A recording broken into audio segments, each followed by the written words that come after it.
క్రైస్తవుడిగా చెప్పబడుతున్న నీవు క్రైస్తవుడిగానే కనిపించాలని నీ ప్రవర్తన అంతా, నీ జీవిత విధానం అంతా కూడా లోకస్తులతో కలిసినట్టుగా ఉండకూడదు.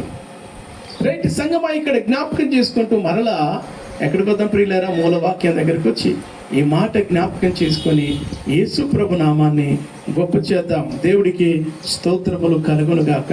మరలా ఒకసారి ఆ మాటని జ్ఞాపకం చేసుకుందామా? 1వ వచనాన్ని, దేవునికి స్తుతి కలుగును గాక. ఈ సంగతులు సమాప్తమైన తర్వాత పెద్దలు నా యొద్దకు వచ్చి ఇశ్రాయేలీయులను, యాజకులను, లేవీయులను, కనానీయులతో, ఇక్కడ ఎవరంటే ప్రియులారా? ఒకటి ఇశ్రాయేలీయులు, రెండవది యాజకులు, మూడవది లేవీయులు. చూడండి ప్రియులారా, ఇశ్రాయేలీయులు ఎవరండి? వీరు ఎవరు? ఇశ్రాయేలు గురించి దేవుడు ఏం చెప్పాడు? ఇశ్రాయేలు నా స్వాస్థ్య భాగము, యెహోవా వంతు ఆయన జనమే. ఇశ్రాయేలు ఆయన స్వాస్థ్య భాగము. సంగమా జ్ఞాపకం చేసుకోండి, ఇశ్రాయేలు దేవుని యొక్క ప్రజలు, ఇశ్రాయేలు దేవుని కొరకు ప్రత్యేకించబడిన వారు. దేవుడు ఆ ప్రజల్ని ఎన్నుకున్నాడు, దేవుడు ఆ ప్రజల్ని కోరుకున్నాడు, వారిని ప్రత్యేకించుకున్నాడు. ఆ ప్రత్యేకంగా ఉండవలసినటువంటి ప్రజలు ఇశ్రాయేలీలు. ఇశ్రాయేలు అనే మాటకు అర్థం ఏంటంటే ప్రియులారా? దేవునితో పోరాడేవారు. సంగమా జ్ఞాపకం చేసుకోండి, పోరాడవలసినటువంటి ఇశ్రాయేలు ఏమైపోయారంటే ప్రియులారా? పోరాడకుండా శత్రువులతో కలిసిపోయారు. Praise the lord. ఎవరితో పోరాటం ఉంటుందండి? శత్రువుతో పోరాటం కదా. శత్రువుతో పోరాటం చేయకుండా, శత్రువును అంతమొందించకుండా వీరేం చేశారట? వారితో కలిసిపోయిన వారే వారి వలె జీవిస్తూ అంతకంటే అసహ్యమైన కార్యాలు చేస్తూ ఉన్నారు. ఉదయకాల సమయంలో సంగమా జ్ఞాపకం చేసుకోండి, ఇశ్రాయేలు అనగా ఎవరంటే ప్రియులారా? దేవునితో పోరాడేవాడు. యాకోబు పేరు ఏమైపోయింది? ఇశ్రాయేలుగా మారింది. ప్రభు అతన్ని అంటాడు, నిజంగా ఏమంటాడు? ఆది కాండంలోకి వస్తే ప్రియులారా, మనందరికీ తెలుసు కదా, నీ పేరు ఇక నుండి యాకోబు కాదు, 30వ అధ్యాయం 8వ అంతేనా? చూడండి ఒకసారి, ఎక్కడ ఉందన్నమాట, చదవండి. ఆది కాండము 32వ అధ్యాయము. అప్పుడు ఆయన నీవు దేవునితోనూ మనుషులతోనూ పోరాడి గెలిస్తేవి గనక ఇక మీదట నీ పేరు ఇశ్రాయేలే కానీ యాకోబు అనబడదు. ఎవరంటే ప్రియులారా? నీవు ఎవరితో పోరాడి గెలిచావు? దేవునితోనూ మనుషులతో పోరాడి గెలవాలి, ఓడిపోకూడదు. Praise the lord. ఏం కావద్దండి? ఓడిపోకూడదు. ఎలాగో పోరాడాలట. హోషేయ భక్తుడు ఏమంటాడండి యాకోబు గురించి? అతడు తల్లి గర్భములో 12వ అధ్యాయం చదువుతారా మాట? 3-4 వచనాల్లో ఉంటుంది అనుకుంటా. హోషేయ గ్రంథము, హోషేయ 12వ అధ్యాయం 3-4 వచనాలు. తల్లి గర్భమందు యాకోబు తన సహోదరుని మరిమడి పట్టుకున్నాడు. మగసిరి కలిగిన వాడై అతడు దేవునితో పోరాడి దూతతో పోరాడి జయమును పొందాడు. Praise the lord. అతడు దూతతో పోరాడి జయమును పొందాడు. మగసిరి కలిగిన వాడుగా ఉన్నాడు. ఎవరు? నీ పోరాటం ఎలాగుండాలి ప్రియులారా? యాకోబు పోరాటం చేసి గెలిచాడా, ఓడిపోయాడా? అవును, జ్ఞాపకం చేసుకోండి. ఈ రోజుల్లో సంగమా, నీవు నేను పోరాటం చేయాల్సింది. మన పోరాటం ఎవరితో? మనము పోరాడునది శరీరులతో కాదు. ఎవరితో?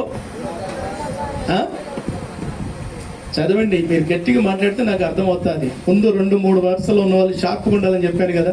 ఈ మాట చెప్తుండగా ఎఫెసీయులు రాసిన పత్రిక 6వ అధ్యాయంలో ఉంటుంది, ఏలయనగా మనము పోరాడునది శరీరులతో కాదు, కాబట్టి సంగమా జ్ఞాపకం చేసుకో, ఈ పోరాటం ఎవరితో అంటే ప్రియులారా? ఎవరితోనట? శరీరులతో కాదు, ప్రధానులతోను, అధికారులతోను, అంధకార సంబంధమైనటువంటి లోకనాథులతోను, దురాత్మల సమూహములతో పోరాటము. Praise the lord.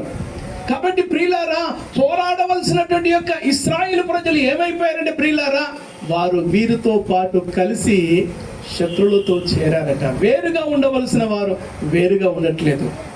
ఈ పగటి కాల సమయం కావస్తుండగా సంగమా జ్ఞాపకం చేసుకోండి. ఈ పగటి కాల సమయంలో దేవుడు నిన్ను నన్ను ఎలాగుగా చూస్తున్నాడంటే, ఇశ్రాయేలుగా నీవు శత్రువుతో పోరాటం చేసేవాడుగా, శత్రు యొక్క కార్యాలను అంతమొందించేవాడుగా ఉండాలి తప్ప శత్రు ఎదుటికి వెళ్ళి ఓడిపోయే పరిస్థితిలోనికి మనము ఉండకూడదు. దేవుడు నీ సహాయాన్ని కోరుకున్నట్టయితే ఏం చేస్తావో తెలుసా? నీ జీవితంలో నువ్వు జయాన్ని పొందుకుంటావు. ప్రైజ్ ది లార్డ్, హల్లెలూయా.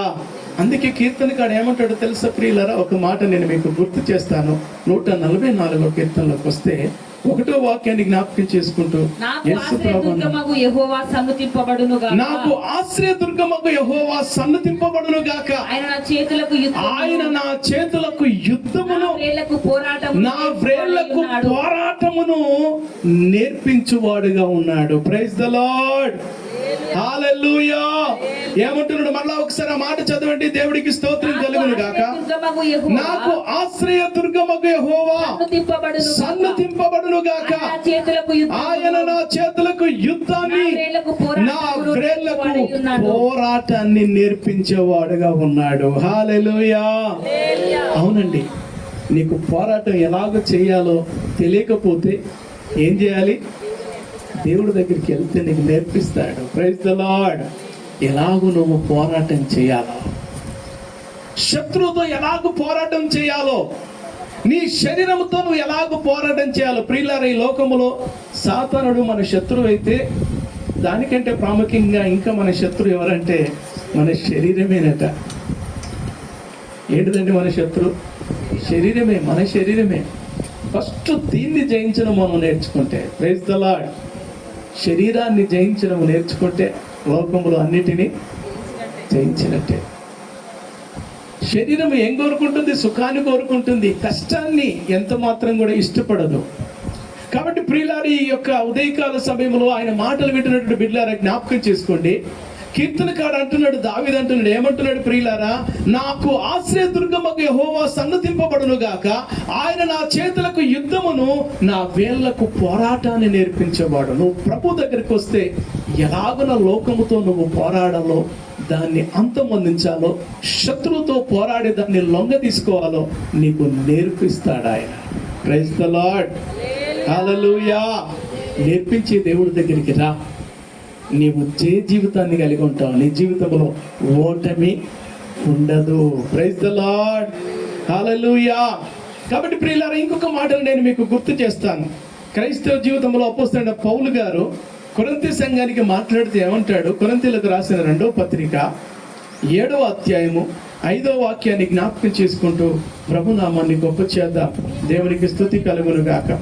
మేము మాసిదోనియాకు వచ్చినప్పుడు మా శరీరము ఏ మాత్రమును విశ్రాంతి పొందలేదు. ఎటుపోయినను మాకు శ్రమయే కలిగను. వెలుపట పోరాటములు, లోపల భయములు ఉన్నాయి. చూసారా ప్రియులారా? ఏడదట పోరాటము, పోరాటము, పోరాటము. ఉదయకాలం ఈ మాటలు వింటున్నటువంటి సంఘమాన్ని జీవితంలో కూడా జ్ఞాపకం చేసుకో. పోరాటాలు కూడా నువ్వు వెళ్తున్నావా? అయితే నీ పోరాటంలో నీకు సహాయం చేయడానికి మనుషులు ఎవరు నీ పక్షంగా లేకున్నా నీ పక్షంగా పోరాటం చేసే దేవుడు నీకు తోడుగా ఉన్నాడు. ప్రైజ్ ది లార్డ్, హల్లెలూయా, హల్లెలూయా.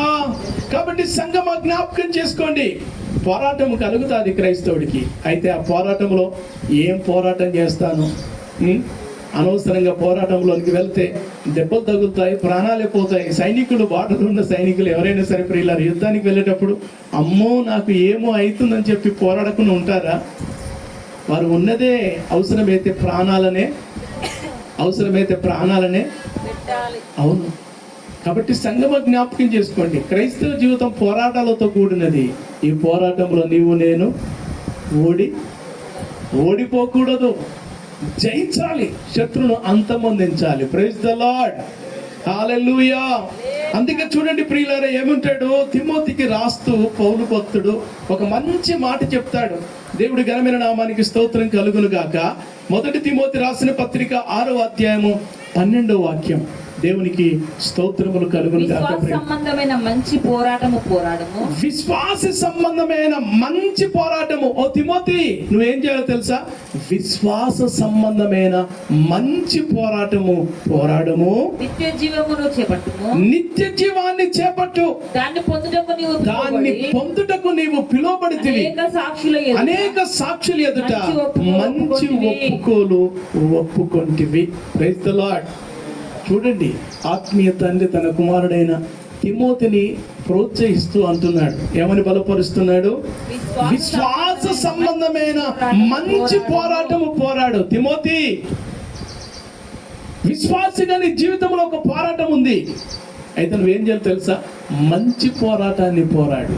ఏమంటున్నాడు? పోరాడి నిత్య జీవాన్ని చేపట్టు. దాని కొరకే నీవు పిలువబడ్డావు. Praise the lord. ఎందుకు పిలువబడ్డావు అండి మనం? మంచి పోరాటం పోరాడాలి, నిత్య జీవాన్ని. పోరాటం తర్వాత మనకేముంది ప్రియులారా? నిత్య జీవము. దాంట్లోనికి వెళ్ళడానికి పోరాటాలు వస్తూ ఉంటాయి. Praise the lord. ఆత్మ సంబంధంగా కనిపించని వాటితో పోరాటం జరుగుతూ ఉంటుంది. అది ఏదైనా సరే ఆ పోరాటం లోపల నువ్వు ఓడిపోకుండా ఉండడం కొరకు నీ పక్షంగా పోరాటం చేసే దేవుడు ఉన్నాడు కాబట్టి ఆయన సహాయము చేత అది ఎలాంటి పోరాటమైనా, శ్రమలతో కూడిన పోరాటమైనా, శత్రువు కలుగచేసే పోరాటమైనా, శరీరం తీసుకొచ్చే పోరాటమైనా, దాంట్లో ఓడిపోకుండా జయ జీవితాన్ని కలిగిన వాడుగా నీవు నేను ఉండాలని ఈ ఉదయకాలము మన ముందు పౌలు గారు తిమోతిని పెడుతూ ఉన్నాడు. చివరికి ఏమంటాడు? 2 తిమోతికి రాస్తూ, దేవుడు ఘనమైన నామానికి స్తోత్రము 4వ అధ్యాయము 7వ వచనాన్ని జ్ఞాపకం చేసుకొని, యేసు ప్రభు నామాన్ని మంచి పోరాటాన్ని పోరాటం చేశాను. చూసారా ప్రియులారా, నేను ఏం చేశాను? మంచి పోరాటాన్ని పోరాడిన, నా పరుగును నేను కడముట్టించాను, విశ్వాసాన్ని కాపాడుకున్నాను. ఇక మీదట నా కొరకు నీతి కిరీటము ఉంచబడి ఉన్నది. Praise the lord. ఏమన్నాడు? మంచి పోరాటం పోరాడమని చెప్పిన ఆయన ఇప్పుడు ఏమంటున్నాడు? నేను ఆల్రెడీ ఏం చేశానో తెలుసా? మంచి పోరాటాన్ని నేను పోరాడాను. నా పరుగును నేనేం చేశానో తెలుసా? కడముట్టించాను. నా విశ్వాసాన్ని నేను కాపాడుకున్నాను. Praise the Lord. హల్లెలూయా. విశ్వాసాన్ని కోల్పోలేదండి పోరాటాల మధ్యలో. హల్లెలూయా. పోరాటాలు అధికమైనప్పుడు ఏమవుతుందండి? మనం చాలాసార్లు విశ్వాసంలో బలహీనం అయిపోతాం. కాబట్టి ప్రియులారా, నీ పోరాటం అధికంగా ఉన్నప్పుడు దాంట్లో నీవు బలహీనుడు కాకూడదని నా ప్రభు ఈ రోజు నీ ముందు ఈ మాటలు తీసుకొచ్చి పెడుతున్నాడు. పౌలు గారు ఏమంటున్నాడంటే, మంచి పోరాటం పోరాడమని చెప్పిన ఆయన ఏమంటున్నాడు? ఆల్రెడీ నేను పోరాటం చేశాను. మరో ఒకసారి చదువుతారా మాట? మంచి పోరాటాన్ని పోరాటం చేశాను, నా పరుగును నేను కరముట్టించాను, విశ్వాసాన్ని కాపాడుకుంటుని, ఇక మీదట నా కొరకు నీతి కిరీటం ఉంచబడి ఉన్నది. ఆ దినమందు నీతి గల న్యాయాధిపతి అయిన ప్రభువు అది నాకు మాత్రమే కాకుండా తన ప్రత్యక్షతను అపేక్షించు వారందరికీ అనుగ్రహిస్తాడు. Praise the Lord. హల్లెలూయా. కాబట్టి ప్రియులారా, నువ్వు ఈ మాట చెప్పగలిగేటట్టుగా ఉన్నావా? ఆయన అంటున్నాడు, నా పోరాటంలో నేను జయాన్ని పొందుకున్నాను, నా విశ్వాసాన్ని కాపాడుకున్నాను, ఎక్కడ నేను విశ్వాసాన్ని విడిచిపెట్టలేదు. నా కొరకు ఏముందట? నీతి కిరీటం ఉంచబడి ఉంది. కాబట్టి సంగమా, నీ కొరకు ఈ పోరాటంలో నువ్వు జయాన్ని పొందుకున్నట్టయితే నీ కొరకు ఏ కిరీటం ఉంటుందట? నీతి కిరీటము. పౌలు గారికి ఒక్కరికొరే ఉందా ప్రియులారా? ఆయనకు ఒక్కరికే కాదు, జయము పొందిన ప్రతి ఒక్కరి కొరకు కూడా ఆ నీతి కిరీటము ఉంది. Praise the lord. నీవు నేను కూడా ఆ కిరీటాన్ని ధరించుకునే వారంగానే ముందుముగాక. హల్లెలూయా. కాబట్టి బిడ్డల జ్ఞాపకం చేసుకోండి. ఒకటి, ఇశ్రాయేలీలు పోరాటం చేసేవారు. పోరాటం చేసే వీరు శత్రువుతో పోరాటం చేయకుండా, శత్రువును అంతమొందించకుండా వారితో పాటు వీరు కలిసిపోయారట. వేరుగా ఉండవలసిన వారు కలిశారు. రెండవదిగా చూస్తే ప్రియులారా, యాజకులు లేవీలు. ఈ యాజకులు లేవీలు చేయవలసిన పని ఏంటంటే ప్రియులారా, ఏం చేయాలంటే యాజకులు లేవీలు? పరిశుద్ధ గ్రంథమైన బైబిల్లోకి వస్తే వారి గురించి ఒక మాట చక్కగా రాయబడింది. ఈ మాటను జ్ఞాపకం చేసుకుని యేసు ప్రభువు నామాన్ని గొప్ప చేద్దాం. ద్వితీయోపదేశకాండం 10వ అధ్యాయము 8వ వాక్యాన్ని జ్ఞాపకం చేసుకుందామా? దేవునికి స్తుతి కలుగును గాక. ద్వితీయోపదేశ కాండము 10వ అధ్యాయము 8వ వాక్యం. నేటి వరకు జరుగునట్లు యెహోవా నిబంధన మందసమును మోయుటకు యెహోవా నిబంధన మందస్సము, లేవీయులైన యాజకులు చేయవలసినటువంటి పని ఇక్కడ ఏముంటుందంటే ప్రియులారా, 1:7 నిబంధన మందస్సము మోయుటకును యెహోవా సన్నిధిని నిలుచుటకు దేవుని సన్నిధిలో నిలబడి పరిచర్య చేయుటకును ఆయనను సేవించుటకును ఆయన నామమును బట్టి దీవించుటకును లేవి గోత్రపు వారిని ఆ కాలముల దేవుడు ఏర్పాటు చేసుకున్నాడు. Praise the lord. ఎవరడ ప్రియులరా? యాజకులైన లేవీలు యాజకత్వం చేసేవారు. వీరు చేయవలసిన 3 పనులు ఇక్కడ చెప్తున్నాడు. ఒకటి, ఏం చేయాలట? మందసమును మోయాలి. రెండవది, దేవుని సన్నిధిలో నిలబడి పరిచర్య చేయాలి. మూడోది ఏం చేయాలట? ప్రజలను దీవించాలి. సంగమ జ్ఞాపకం చేసుకోండి, ఈ పని చేయవలసినటువంటి లేవీయులైన యాజకులు ఏం చేశారంటే ప్రియులారా, వారు కూడా బాధ్యతను విస్మరించారు. చూడండి, వేరుగా ఉండవలసిన వాడు మందస్సము మోసేవాడు. మందస్సములో ఎవరుంటారండి? ఎవరుంటారు? మందస్సము దేనికి సాదృశ్యంగా ఉంది? దేవునికే కదా. దేవుణ్ణి మోయవలసినటువంటి ప్రజలండి వారు. హల్లెలూయా. ఎవరండి యాజకులు? దేవుణ్ణి మోయవలసిన వారు, దేవుణ్ణి కలిగిన వారు. ఏ మాత్రం తేడా వచ్చినా ఏమవుతుందండి? యాజకులైన వారు మందస్సమును మోస్తున్న వారు ఎక్కడ నిర్లక్ష్యంగా ఉన్నా దేవుడికి అది అంత మాత్రం కూడా ఇష్టం ఉండదు. కోపం వస్తుంది. దేవుని యొక్క శిక్ష వారికి కలిగే అవకాశం ఉంటుంది, ప్రాణ నష్టము కూడా. దావీదు దినాల్లో మందసాన్ని తీసుకొస్తున్నప్పుడు ఏమైందట? ఎడ్ల బండి మీద కాలు జారాది. దాన్ని పట్టుకోవడానికి ఒక వ్యక్తి, ఆయన పేరు ఉజ్జా, దాన్ని ప్రయత్నం చేస్తే ప్రియులారా ఏం జరిగిందట? దేవుడు మొత్తేశాడు. ఆ మందసం పెట్టెలో ఏముందో ఉందని చెప్పి ఫిలిస్తీన్లు దాన్ని ఓపెన్ చేసి చూడడానికి ఇష్టపడ్డారట. ఏం జరిగింది? ఒక్క దెబ్బతోనే చాలా మంది చచ్చిపోయినట్టుగా ఉంటుంది సమయాల పుస్తకంలో. కాబట్టి సంగమా జ్ఞాపకం చేసుకోండి, ఇక్కడ అంటున్నాడు. రెండోదేమంటే ప్రియులారా, ఇశ్రాయేలు అంటే పోరాటం చేయవలసిన వారు, వారితో కలిసిపోయారు. రెండోదిగా లేవీలైన వారు, దేవుని యొక్క మందసమును మోయవలసిన వారు, దేవుని యొక్క సన్నిధిలో నిలబడవలసిన వారు, దేవుని నామములో వారు ప్రజలను ఆశీర్వదించవలసిన వారు. Praise the lord. ఇలాంటి వీరు కూడా వేరుగా ఉండకుండా వారితోనే పాటు కలిసి పోయారు. వేరుగా ఉండవలసిన వారు కలిసిపోయారు. సంగమ జ్ఞాపకం చేసుకోండి, దేవుడు నిన్ను నన్ను ఒక ప్రత్యేకంగా ఉండడం కొరకు ఇష్టపడుతున్నాడు. ప్రత్యేకమైన జీవితము, ప్రత్యేకమైనటువంటి భక్తి కలిగిన వాడుగా నీవు ఉండాలి. దేవుని మందస్సమును, దేవుణ్ణి మోసే వ్యక్తిగా దేవుడు నీ ద్వారా ఆయన బయలుదేరడానికి ఇష్టపడుతున్నాడు. Praise the lord. ప్రజలకు నీలో క్రీస్తును చూపించాలని దేవుడు నీ ద్వారా, నీలో నుండి ప్రజలకు ఆయన కనిపించాలని ఆశపడుతున్నాడు. అయితే జ్ఞాపకం చేసుకో, ప్రభు యొక్క మందసాన్ని మోసే వ్యక్తిగా నీవు ఉన్నావా? మందసం మోసే వ్యక్తిని ఎలాగుండాలి? యాజకుడు ప్రతిష్ఠితమైన వాడు, పవిత్రమైన జీవితాన్ని జీవించేవాడు. ఎలాగు పడితే అలాగూ జీవించడానికి లేదండి. క్రైస్తవుడా, ఈ ఉదయకాలం దేవుని మాటలు వింటున్న జ్ఞాపకం చేసుకో, నీవు ఎవరవంటే క్రీస్తు యొక్క మందస్సమును మోసేవాడవి. ఎలాగున్నావు? ఆ దినమున యాజకులు దాన్ని ఏం చేసేవారు ప్రియులారా? భుజాల మీద మోసుకొని వెళ్ళేవారు.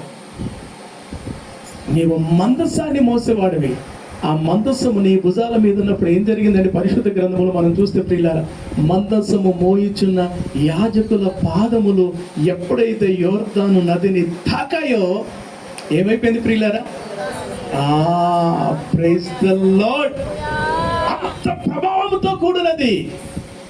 దేవునికి అది ప్రతిరూపంగా ఉంటున్నది. దేవుని యొక్క ప్రత్యక్షత కలిగినటువంటిది. ఆ రీతిగా నా దేవుడు నీలో నుండి తన ప్రత్యక్షత వెల్లడి కావాలని, నీలో నుండి తన మహిమ వెల్లడి కావాలని ఇష్టపడుతున్నాడు. హల్లెలూయా. అందుకొరకే దేవుడు నిన్ను నన్ను రక్షించుకున్నాడు తెలుసా? లోకంలోకి వెళ్ళి ఎందుకు నా దేవుడు నిన్ను నన్ను నన్ను లోకంలోకి వెళ్ళి వేరు చేశాడంటే నీవు మందసమును మోసే వ్యక్తిగా ఉండాలా. నీ ద్వారా దేవుని యొక్క మహిమ ప్రజల్లోనికి వెళ్ళాలి, మహిమను ప్రజలు చూడాలి. హల్లెలూయా, హల్లెలూయా. నీ ద్వారా దేవుని యొక్క మహిమ అధికంగా ప్రజల మధ్యలోనికి వెళ్ళాలి. అవునండి, వెళ్ళాలి. అందుకొరకే దేవుడు నిన్ను ప్రత్యేకించుకుంటే, అందుకొరకే దేవుడు నిన్ను లోకంలోకి వెళ్ళి వేరు చేస్తే, ఆ పిలుపును మరిచినటువంటి నీవు ఎలాగూ జీవిస్తున్నావు, ఎలాగూ ప్రవర్తిస్తున్నావు, నీ బ్రతుకు దినములు ఎలాగూ సాగిపోతున్నాయి. ఒక్కసారి జ్ఞాపకం చేసుకో. ప్రతిష్ఠిత నీ మీద నిలిచి ఉందా? దేవుని యొక్క మందస్సము నీ భుజముల మీద ఉందా? జ్ఞాపకం చేసుకో. మందస్సము నీ మీద ఉంటే నువ్వు ఎక్కడ అడుగు పెట్టినా ఏమవుతుందండి? అద్భుతమే జరుగుతూ ఉంటుంది. ప్రైజ్ ద లార్డ్, హల్లెలూయా, హల్లెలూయా. అవును ప్రియులారా, ఏంటట లేవీలు చేయవలసిన పని ఏంటంటే ప్రియులారా, మందసాన్ని మోయాలి. మోస్తున్నావా? జ్ఞాపకం చేసుకో. మందసాన్ని మోస్తూ ప్రజల మధ్యలోకి తీసుకెళ్తున్నావా? క్రీస్తును ప్రజలకు పరిచయం చేస్తున్నావా? నీ ద్వారా దేవుని యొక్క మహిమ వెల్లడగుతుందా? ఒకసారి జ్ఞాపకం చేసుకో. రెండోది ప్రియులారు, ఎక్కడ నిలబడి వారు పరిచర్య చేయాలట? దేవుని సన్నిధిలో వారు నిలబడి పరిచర్య చేయాలి. దేవుని సన్నిధిలో ఎవరు పడితే వాళ్ళు నిలబడడానికి అవకాశం ఉందా ప్రియులారా? లేదు. ఎవరు దేవుని సన్నిధిలో నిలబడతారు చెప్పండి? ఎవరికి ఆ ప్రత్యేకత ఇచ్చాడు దేవుడు? ప్రతిష్ఠిత కలిగిన వారికి. ఇర్మీయా గ్రంథములో అంటాడు కదా, దేవునికి స్తుతి కలుగును గాక, నీవు ఏది నీచమైనదో. చూడండి, ఆ మాట చదువుతూ ప్రభు నామాన్ని గొప్ప చేద్దామా? దేవునికి స్తోత్రాలు కలుగును గాక. వారు కాబట్టి యెహోవా ఇలాగును సెలవిచ్చుచున్నాడు. అధ్యాయం వచనాలు చెప్తే మిగతా వారికి. ఇర్మీయా పుస్తకం 15వ అధ్యాయం. దేవుడి ఘనమైన నామానికి స్తోత్రములు కలుగును గాక. ప్రియులారా, 19వ వాక్యం నుండి జ్ఞాపకం చేసుకుంటూ ప్రభు నామానికి గొప్ప చేద్దాం. కాబట్టి యెహోవా ఇలాగు సెలవిచ్చెను, నీవు నా తట్టు తిరిగిన ఎడల నీవు నా సన్నిధిని నిలిచినట్లుగా నేను నిన్ను తిరిగి రప్పిస్తాను. దేవుని సన్నిధిలో ఎవరు నిలుస్తారండి ప్రియులారా? ఆయన తట్టు తిరిగిన వారు. ఏం కావాలట? నీవు నా తట్టు తిరిగిన ఎడలా. ప్రియమైన వారలారా, నీవు నా తట్టు తిరిగితే నీవు నా సన్నిధిలో నిల్చుండే భాగ్యం నీకు కలుగుతుంది. ఈ పగటి కాల సమయం కావస్తుండగా నీవు దేవుని తట్టు తిరిగావా? అసలు ఎటువైపు ఉన్నావు నీవు? దేవుని కాదనగా ఎంతకాలము వేరుగా లోకానికి దగ్గరగా జీవిస్తావు? ఈ ఉదయకాలం నా ప్రభుత్వ బిడ్డ, నీవు నా వైపు తిరుగురా. Praise the lord. మనము ఆయన వైపు తిరిగితే ఆయన మన వైపు తిరుగుతాడు. హల్లెలూయా. ఇంకేమంటున్నాడు? ఏవి నీచమైనవో, ఏవి ఘనమైనవో నీవు గుర్తుపట్టినట్టయితే నీవు నా నోటి వలె ఉంటావు. వారు నీ తట్టుకు తిరగవలను గాని నీవు వారి తట్టునకు తిరగకూడదు.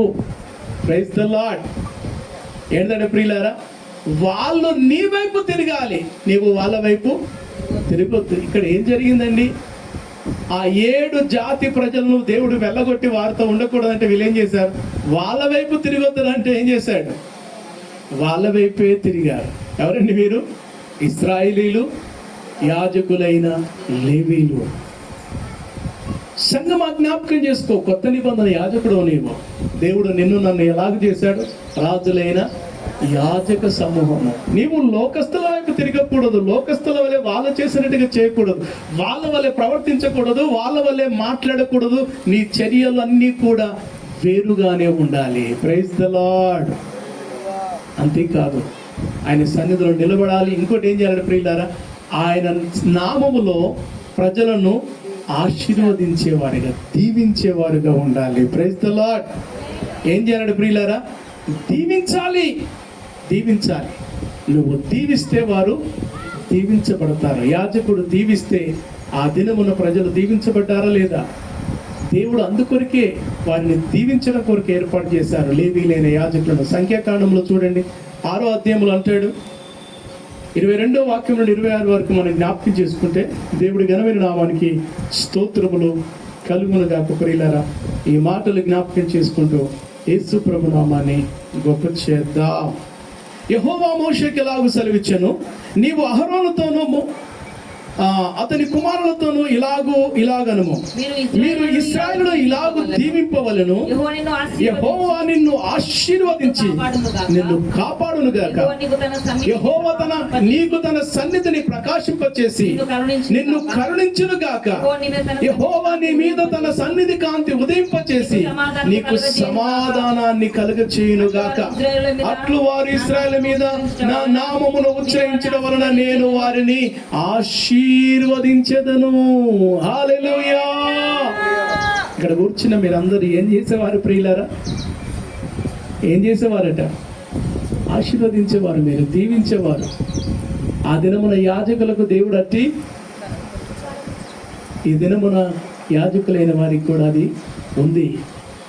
మన నోటిలో దేవుడు దీవెన పెట్టాడు. మనము దీవిస్తే ప్రజలు దీవించబడతారు, మనము విడిపిస్తే వారికి విడుదల కలుగుతుందండి.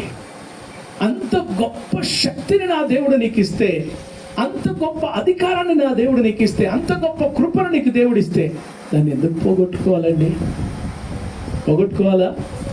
ఆ ప్రతిష్ఠితను మనం ఎప్పుడు కూడా పోగొట్టుకోకూడదు. Praise the Lord. హల్లెలూయా. 2వ దినవృత్తాంతములు 30:27 వచనములో చదివితే ప్రియులారా, మనకందరికి తెలిసిన మాట, ఆ మాట జ్ఞాపకం చేసుకొని యేసు ప్రభు నామాన్ని గొప్ప చేద్దాం. దేవునికి స్తుతి కలుగును గాక. అప్పుడు లేవీలైన యాజకులు లేచి జనులను దీవించగా వారి మాటలు ఏమైపోయాయి ప్రియులరా? పరమునున్న దేవుడి సన్నిధికి వినబడ్డాయి. వారి ప్రార్థన ఆకాశమునకు, పరిశుద్ధ నివాసానికి చేర్చబడింది. చూసారా? లేవీలైన యాజకులు లేచి జనులను దీవించగా, హల్లెలూయా, వారికి దీవెన వచ్చాది, వారికి ఆశీర్వాదం వచ్చాది. కాబట్టి సంగమా, ఉదయకాలం ఈ మాటలు వింటున్న నీవు నేను జ్ఞాపకం చేసుకోవాలి. దేవుడు నిన్ను నన్ను ఎలాగున ఉండమని ఇష్టపడుతున్నాడంటే, ఎలాగుండాలట? ఒక ప్రత్యేకత కలిగిన వారిగా ఉండాలి. నీవు లోకంలో ఉన్న వారితో కలిసి వారిలాగా నీవు జీవించకూడదు, వారిలాగా ప్రవర్తించకూడదు, వారిలాగా మాట్లాడకూడదు, వారిలాగా చేయకూడదు. నీవు ప్రత్యేకించబడిన వాడవు. హల్లెలూయా. నీ ప్రతిష్ఠితను నువ్వు కాపాడుకోవాలి. సంగమం, మనం ఇక్కడ మరలా జ్ఞాపకం చేసుకుంటే, మూలవాక్యం దగ్గరికి వస్తే ఇక్కడ ఏమంటున్నాడంటే ప్రియులారా, మరలా ఆ మాటలు జ్ఞాపకం చేసుకొని ప్రభునామాన్ని గొప్ప చేద్దాం. యెషయా గ్రంథము 9వ అధ్యాయము 3వ వాక్యము, నేను ఈ సంగతిని విన్నాను, నా వస్త్రమును పై దుప్పటిని నేను చింపుకున్నాను. సంగమా, జ్ఞాపకం చేసుకో. ఈ లోకంలో మనుషులుగా ఉదయకాలం లేస్తే సాయంత్రం వరకు నీవు అనేక మాటలు వింటున్నావు. నీలో కలగని స్పందన ఎజ్రాలో కలిగాది. ఏంటయ్యా ఆయన స్పందన అంటే ప్రియులారా, దేవుని ప్రజలు దేవుని కొరకు ప్రత్యేకంగా ప్రతిష్ఠిత కలిగిన వారుగా ఉండవలసిన వారు ప్రతిష్ఠితలో నుండి తొలగిపోయినప్పుడు ఆయన తట్టుకోలేకపోయాడట. హల్లెలూయా. అవునండి. వస్త్రాలు ఎప్పుడు చింపుకుంటారు ప్రియులారా? అధికమైన బాధ, అధికమైన వేదన కలిగినప్పుడే కదా వారి వస్త్రాలు చింపుకునేది. పరిశుద్ధ గ్రంథం అంతట్లో కూడా చూస్తే ఎప్పుడు అలాంటి సంఘటనలు జరిగాయండి ప్రియులారా? అధికమైన బాధ, వేదన. యాకోబు తన కుమారుడైనటువంటి యోసేపు చనిపోయాడనే వార్త అతని దగ్గరికి వస్తుంది. అయ్యా, ఇదిగో ఈ వస్త్రము మాకు దొరికాది, ఇది నీ కుమారుడిదేనా, ఒకసారి గుర్తుపట్టమని చెప్పి తన కుమారుడు ఆ వస్త్రమును తీసుకొచ్చి ఆ తండ్రికి ఇచ్చినప్పుడు అది గుర్తుపట్టినటువంటి యాకోబు ఏం చేశాడు ప్రియులారా? ఆదికాండములో తన వస్త్రములను చింపుకున్నాడు, ఏడుస్తూ ఉన్నాడు. అయ్యో, నేను దుఃఖము కలిగిన వాడనై మృతుల లోకములోనికి వెళ్ళెదను. కాబట్టి సంగమా, జ్ఞాపకం చేసుకోండి. ఈ ఉదయకాలం ఈ మాటలు వింటున్న నీవు జ్ఞాపకం చేసుకో. ఎజ్రా గారు ఎప్పుడైతే ఆ మాటలు విన్నాడో ప్రియులారా, ఆ మాటలు ఆయన లోపల ఒక గొప్పగా అతడు స్పందించేటట్టుగా చేశాయి. ఉదయం లేస్తే సాయంత్రం వరకు నీ చెవులకు అనేక మాటలు వినబడుతున్నాయి. ఒక క్రైస్తవుడిగా నువ్వు ఎలాగ స్పందిస్తున్నావు జ్ఞాపకం చేసుకో. ఈ మాటలు విన్న వెంటనే ఏం చేశాడు? ఆయన తన వస్త్రాలు చెప్పుకున్నాడు, తన దుప్పటిని చెప్పుకున్నాడు, తన వెంట్రుకలు గడ్డాన్ని పెరికి వేసుకొని ఆయన దేవుడి సన్నిధిలో ప్రార్థిస్తున్నాడు. ఇశ్రాయేలు ప్రజలు, యాజకులైన లేవీయులు లోకంతో కాకుండా ప్రత్యేకంగా ఉండవలసిన వారు, దేవుని సన్నిధిలో నిలబడవలసిన వారు, దేవుని మందస్థాన్ని మోయవలసిన వారు, దేవుని నామములో ఆయన సన్నిధిలో నిలబడి పరిచయం చేయవలసిన వారు, ప్రత్యేకించవలసినటువంటి వారు, దేవుని ప్రజలను ఆశీర్వదించే ఆ ప్రజలు వారి ప్రతిష్ఠితను పోగొట్టుకున్న దాన్ని బట్టి అది చూసి సహించలేక ఏడ్చి రోధిస్తూ ఉన్నాడు. ఈరోజు జ్ఞాపకం చేసుకో, ఎంతో మంది వారి యొక్క ప్రతిష్ఠితను పోగొట్టుకొని లోకములో పాపములు పడి శత్రువుకు చోటిచ్చిన వారిగా లోకస్తులతో కలిసి జీవిస్తుంటే ఒక క్రైస్తవుడిగా ఆ విషయం నీ చెవుకు వినబడితే, ఆ విషయం నీ కంటికి కనిపిస్తే ఎలాగో నువ్వు స్పందిస్తున్నావో? ఎజ్రాలు ఏడుస్తున్నావా? రొమ్ము కొట్టుకుంటున్నావా?